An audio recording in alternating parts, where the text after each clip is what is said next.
এবার কি সকল শক্তি দিয়েই যুক্তরাষ্ট্র ইসরায়েলের বিরুদ্ধে লড়তে যাচ্ছে ইরান?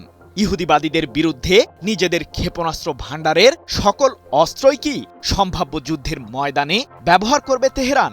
জানা গেছে, যুক্তরাষ্ট্র ইসরায়েলের বিরুদ্ধে সাময়িক যুদ্ধবিরতির পর খুব দ্রুত গতিতে মিসাইল তৈরি করছে ইরানের সামরিক বাহিনী, যার মাধ্যমে দেশটির সামরিক বহরে যোগ হয়েছে নতুন আরও শত শত ব্যালিস্টিক মিসাইল। ঠিক এ কারণেই কি ইরানের পররাষ্ট্রমন্ত্রী ও বর্তমান সময়ে দেশটির সবচেয়ে গুরুত্বপূর্ণ কূটনীতিক আব্বাস আরাকচি বললেন, ইহুদিবাদীদের বিরুদ্ধে এবার নিজেদের স্বার্থ রক্ষায় সর্বোচ্চ সক্ষমতা ব্যবহার করবে তেহরান।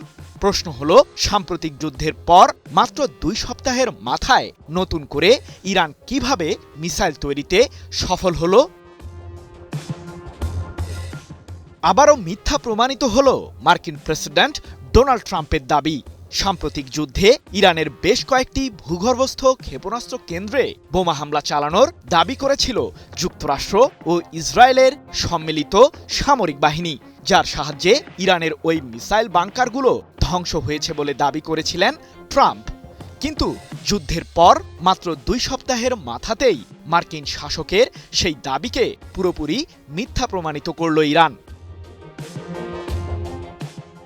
ইহুদিবাদীদের বিরুদ্ধে সম্ভাব্য যুদ্ধের জন্য জোরদার গতিতে প্রস্তুতি নিচ্ছে ইরানের সামরিক বাহিনী, এমনটি জানিয়ে দেশটির সর্বোচ্চ প্রতিরক্ষা বাহিনী আইআরজিসির অ্যারোস্পেস ফোর্সের কমান্ডার মাজিদ মুসাভি বলেছেন, সাম্প্রতিক যুদ্ধের আগের সময়ের চেয়েও অত্যন্ত দ্রুত গতিতে ব্যালিস্টিক মিসাইল ও আত্মঘাতী ড্রোন তৈরি করছে ইরান, অথচ একই সময়ে ইহুদিবাদীরা কিছুই অর্জন করতে পারেনি।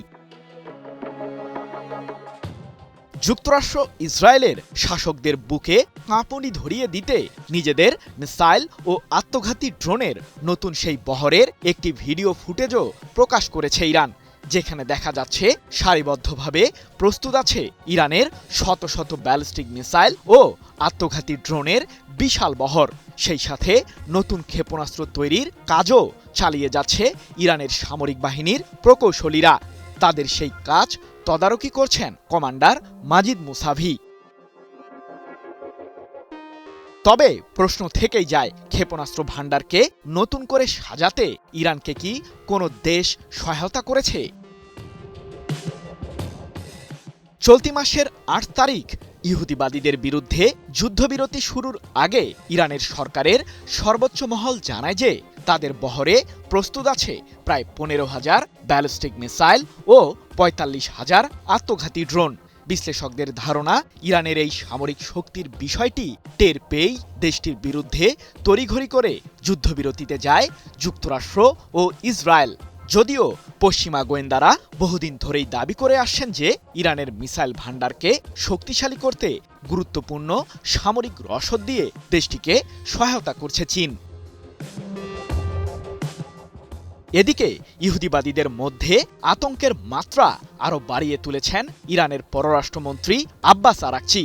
জাতীয় স্বার্থ রক্ষায় একজোট ইরানিরা, এমনটি জানিয়ে তিনি বলেছেন, আমাদের উপকূলীয় অঞ্চলে চলাচলরত জাহাজগুলোর বিরুদ্ধে মার্কিনীদের হুমকির ভাষা এটি প্রমাণ করে যে যুক্তরাষ্ট্র কূটনীতিতে আগ্রহী নয়। তাই আমরা নিজেদের স্বার্থ রক্ষায় সকল সক্ষমতা এবার ব্যবহার করব। 20 এপ্রিল এক প্রতিবেদনে বিষয়টি নিশ্চিত করেছে তুরস্কের সংবাদ মাধ্যম আনাদোলু এজেন্সি।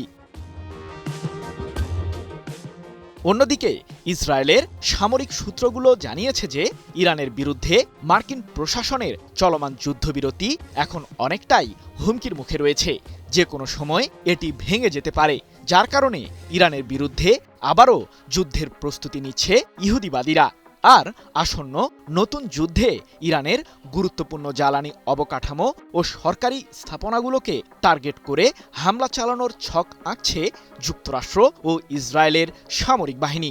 তবে বিশ্লেষকরা বলছেন, ইরানকে ঘিরে ইহুদিবাদীরা আবারও কোনো ষড়যন্ত্রের পায়তারা করলে তেহরানের জবাব পূর্বের চেয়েও শক্তিশালী হবে। সৃজন মাহমুদ, নিউজ 24।